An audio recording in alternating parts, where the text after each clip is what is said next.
I'm in Poland, where I've been given special access inside the classified operation to deliver Australian tanks to Ukraine.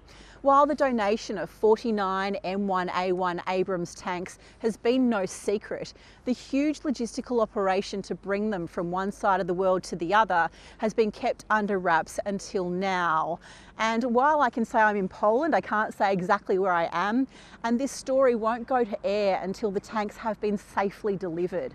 37 of the Aussie tanks arrived here in July, and these are the final 12.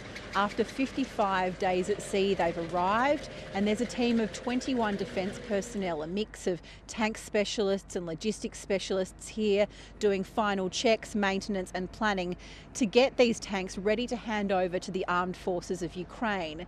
They're working here in sometimes sub-zero temperatures around the clock, but they say they're proud to be a part of this operation. Doing something that is making a difference and helping fills me with so much pride. This one here, actually, this ARN was the final tank I finished my tank officer's course on last year, and it's good to see it off just one last time. I know it's going to do its job. It worked well for me last year, and it's still going well at this point.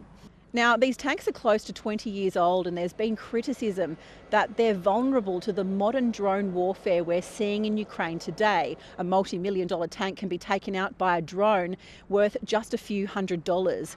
And the Americans have expressed concern that these tanks are too complicated to operate and difficult to maintain. Even so, Australia and Ukraine insist they will make a difference. There's no doubt that a 60-tonne tank with a 120mm gun on it still has a significant impact on the battlefield.